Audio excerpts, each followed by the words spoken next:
Bonjour à tous, un jour un jeu. Aujourd'hui nous allons faire un jeu sur l'histoire de la cornemuse de Kilinesque. C'est la dernière que je vous ai écrite.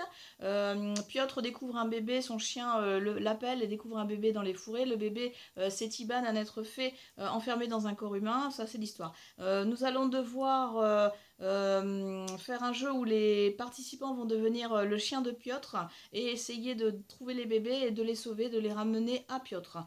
Alors déjà aujourd'hui on va avoir besoin de matériel pour fabriquer des bébés déjà, et puis nous allons remplir des récipients de plein de publicités découpées, vous savez, comme généralement je vous fais faire des gros confettis, là on peut les laisser en grande tige si vous voulez. Si vous n'avez plus de publicité, si vous n'avez plus de quoi déchirer assez de papier pour remplir au moins 3 saladiers ou bassines, vous prenez des vieux torchons que vous chiffonnez, que vous mettez dedans, vous prenez un vieux drap que vous arrachez en plein de lambeaux et que vous mettez dedans. Le but du jeu c'est que ce soit assez touffu à l'intérieur. Si vous avez de l'herbe fraîchement tondue, vous la mettez aussi, ça peut marcher.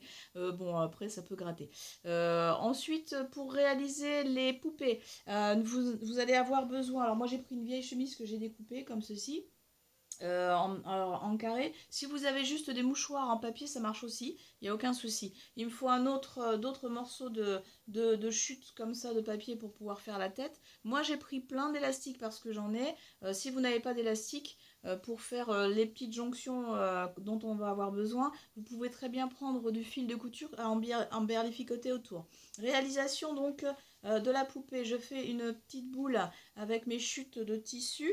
Je prends mon grand morceau, je mets en plein milieu, hop, je mets en plein milieu de quoi faire la tête, vous voyez, hop, je prends un élastique et je resserre, ou je prends un fil et j'emberlificote. J'ai déjà le début de ma poupée. C'est incroyable ce qu'on peut faire avec rien. Voilà. Ensuite, je vais faire un petit pli ici et de l'autre côté pour les bras.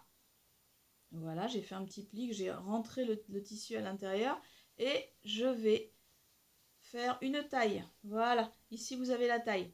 Donc vous prenez toujours, moi un élastique, vous ce que vous avez, élastique ou morceau de fil à emberlificoter autour. Voilà, une fois que c'est fait, vous avez déjà, vous voyez, la naissance d'une poupée. C'est merveilleux. Si vous avez en plus un tissu blanc, vous allez pouvoir lui faire un petit visage. Vous prenez ici un côté que vous serrez et vous mettez autour un élastique qui casse pas si possible.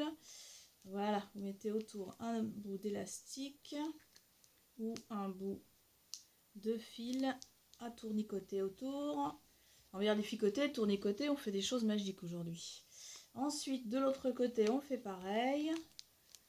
Voilà, on fait dépasser les petites mains. Voilà, j'ai déjà le haut de ma petite poupée. Vous pouvez en rester là, hein, ça fait déjà une jolie petite poupée. Alors pour faire les jambes, si jamais vous voulez les faire, nous avons deux côtés, hein, puisqu'on l'a plié en deux, nous avons deux côtés. Alors, nous allons garder le côté le plus long pour y cacher le reste, pour pouvoir réussir à faire une jambe. Voilà, vous voyez, j'ai caché ce qui était le plus court dans ce qui était le plus long, et maintenant que j'ai une pointe, je peux la faire tenir avec un bout de ficelle ou avec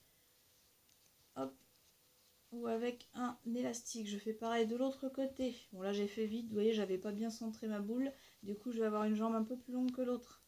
Mais bon, ça ce sera à vous de gérer. Voilà, je remets toujours ce qui est le plus court dans ce qui est le plus long pour pouvoir avoir une jambe. Hop, j'emberlificote à nouveau. Alors moi, comme j'ai une jambe plus longue, eh ben, je plie un petit morceau. Hop, je triche. J'ai plié, vous voyez, le petit morceau. Comme ça, du coup, j'arrive quand même à deux jambes de la même longueur. Et voilà, j'ai fabriqué une petite poupée. À vous de les faire plus jolies, à vous de leur faire une petite robe si vous voulez. Enfin bref, voilà. Donc là, nous avons un bébé. Donc dans l'histoire, c'est un bébé nu, donc ça tombe bien, il est tout nu. Voilà, donc les poupées, vous les cachez à l'intérieur des récipients que vous aurez choisis, saladiers ou bassines, dans lesquels vous aurez mis donc des morceaux de tissu, des boules de chiffon, etc. Vous les cachez à l'intérieur. Après, au top départ, le participant va devoir se mettre soit à quatre pattes, soit les mains dans le dos, à genoux. Il va devoir avancer, donc du coup sans les mains et sans marcher évidemment normalement, et aller fouiner à l'intérieur des bassines pour sortir avec la truffe. Alors pas le droit de l'attraper avec la bouche, hein. Sortir avec la truffe le bébé et le ramener en le poussant avec la truffe vers Piotr, donc vers le départ. Retourner chercher un autre bébé dans l'autre bassine, etc. Celui qui aura ramené par exemple ces trois bébés, eh ben, le premier ou dans le moins de temps aura gagné. Ce que vous pouvez faire aussi si vous avez peur un peu d'hygiène pour pouvoir mettre la tête à l'intérieur ou si ça peut faire aussi peur de s'étouffer, vous prenez une longue cuillère en bois que vous mettez dans la gueule du chien du coup. Et du coup, le chien vient fureter et pousser et ne travailler qu'avec eh bien la cuillère en bois dans sa bouche, dans sa gueule, pardon. Allez, moi je vais retourner bosser et je vous souhaite plein de bonnes choses. Prenez soin de vous. Ciao!